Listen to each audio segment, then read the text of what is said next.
For years, police believed they were hunting a ghost. There was no face to remember, no name to chase, no voice to recognize. Only crime scenes, bodies, and unanswered questions. The killer left nothing behind except fear, and for a long time that fear had no shape. Between 1974 and 1991, a serial killer operated in Wichita, Kansas. His victims were ordinary people living ordinary lives. Families, parents, children. He broke into homes, waited silently, and attacked when no one expected it. What made this case different was not just the violence. It was the fact that the killer wanted to be known. He gave himself a name. BTK. Those 3 words were not assigned by the media or by police.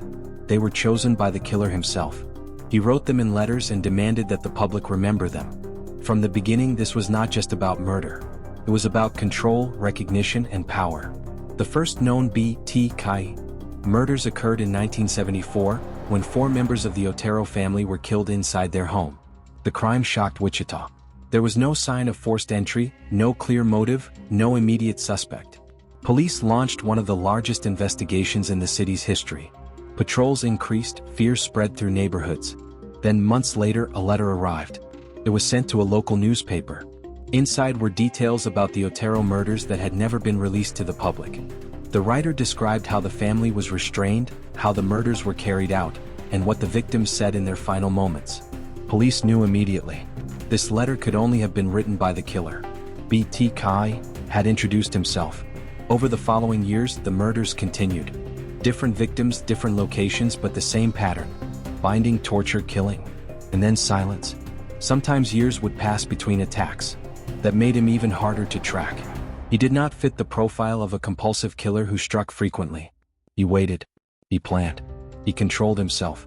And every so often he contacted the police again. More letters arrived. Some were typed. Others were handwritten. Some included poems. Others included drawings. A few contained puzzles and codes that he dared investigators to solve. The tone of the letters was disturbing. He did not sound afraid. He did not sound angry. He sounded proud. He mocked the police openly.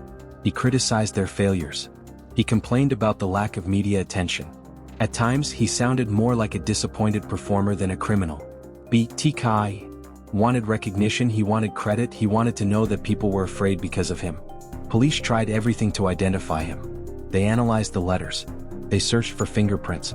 They compared handwriting samples. They followed thousands of leads. Nothing worked. By 1991, the killings stopped. No new victims, no letters, no clues. 4 years, investigators wondered if BTK was dead, imprisoned for another crime, or simply satisfied. The case slowly went cold. New detectives inherited old files. Evidence sat in storage. Wichita moved on. But BTK never truly left. In 2004, nearly 13 years after his last known murder, a new letter arrived. It was sent to a local television station. Inside were photographs taken at a crime scene from decades earlier. Proof that the killer was still alive and still watching. The city was thrown back into fear. Police reopened the case with renewed urgency. This time, technology had changed. DNA databases were larger. Forensic tools were more advanced. Surveillance was more widespread. BTK resumed communication. He sent letters to newspapers and police, he asked questions, he played games. In one message, he asked investigators a critical question. He wanted to know if he could send information on a floppy disk without being traced. Police made a strategic decision. They answered publicly. They told him yes. It was a lie. In 2005, a floppy disk arrived at a television station. On it was a document. At first glance, it seemed harmless. But investigators examined the metadata embedded in the file.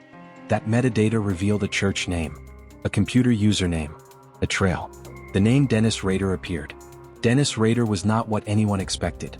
He was a compliance officer, a husband, a father, a church council president, a Boy Scout leader.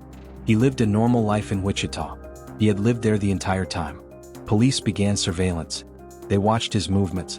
They collected discarded items. They obtained DNA from his daughter's medical records, legally and carefully. It was a match.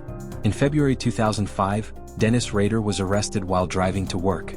He did not resist. He appeared calm. During interrogation, he talked freely. He described his crimes in chilling detail. How he stalked his victims.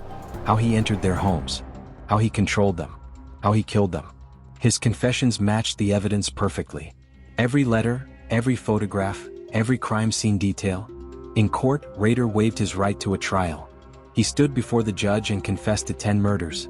One by one, slowly, without emotion. There was no apology. He was sentenced to 10 consecutive life sentences with no possibility of parole. Today, the BTK letters, recordings, and documents are preserved. They are used to train investigators and to study criminal behavior. They serve as evidence of how dangerous attention-seeking killers can be. This case proved something unsettling. Some killers do not hide forever. Some want to be remembered. Some want to be heard. And sometimes, the thing that finally exposes them is the same thing they cannot resist: the contact.